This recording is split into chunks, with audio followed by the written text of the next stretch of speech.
మీరు ఒక ఆంధ్ర రాష్ట్రంలోనే కాకుండా యావత్ భారతదేశంలో అంతర్జాతీయంగా కూడా ఆర్ఆర్కే మూర్తి గారుగా అందరికీ పరిచితులే. ఈ ఆర్ఆర్కే మూర్తి అంటే ఏమిటో కొద్దిగా విశదీకరిస్తారా?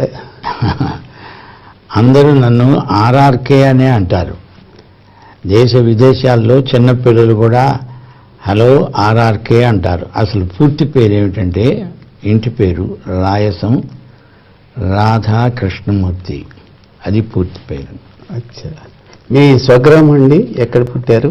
మాది గోవిందపురం, అది నరసరావుపేట చిలకలూరిపేట మధ్యలో ఉన్న ఒక కుగ్రామం. మీ కుటుంబ చరిత్ర కొద్దిగా వివరించండి. మా నాన్నగారి పేరు రంగనాయక శర్మ, ఆయన ప్లీడరు, నరసరావుపేట తాలూకా కోర్టులో ఆయన ప్లీడరు.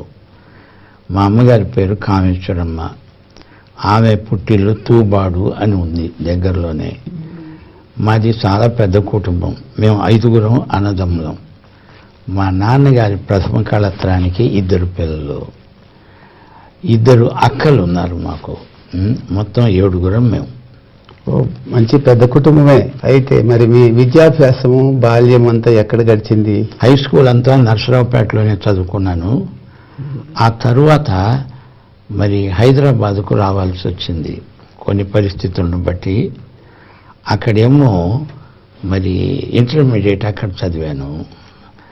ఆ తరువాత ఇక గ్రాడ్యుయేషన్ పూర్తి చేశాను.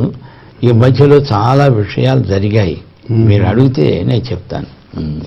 మీరు మీ నాన్నగారి పేరు రంగనాయక శర్మ అంటున్నారు, మీ తల్లిగారి పేరు కామేశ్వరమ్మ గారు అంటున్నారు. మీ అన్నదమ్ముల్లో, అదే మీ తల్లిదండ్రుల సంతానంలో మీరు చివరి వారా? అవును, కనిష్ఠుణ్ణి, కడగొట్టువాణ్ణి. అంటే చెడగొట్టువాణ్ణి కూడా అయ్యాననుకోండి. చెడగొట్టువారు అయ్యారేమో కానీ, కనిష్ఠుడు అయ్యారేమో కానీ, నిష్ట కలిగినటువంటి కుటుంబంలోంచి వచ్చినట్లుగా కనపడుతోంది. అవును, మా అమ్మగారు కానీ నాన్నగారు కానీ చాలా నిష్ఠగల శ్రోత్రియ బ్రాహ్మణులు. మా అమ్మగారు అయితే సంవత్సరం పొడుగుత నోములు వ్రతాలు, అలాంటి వాతావరణంలో పెరిగాను నేను. అలాంటి కుటుంబంలోంచి వచ్చిన మీరు మంచి విద్యను అభ్యసించారు. ఆ తల్లిదండ్రులకి మాత్రమే కాకుండా మీ అన్నదమ్ములందరూ కూడా చాలా ప్రేమతో పెంచారన్నట్లుగా విషిదమవుతోంది మీ మాటల్ని బట్టి. అలాంటి ముద్దుబిడ్డ అయినటువంటి మీరు నిష్ఠాగరిష్టమైనటువంటి బ్రాహ్మణ కుటుంబం నుంచి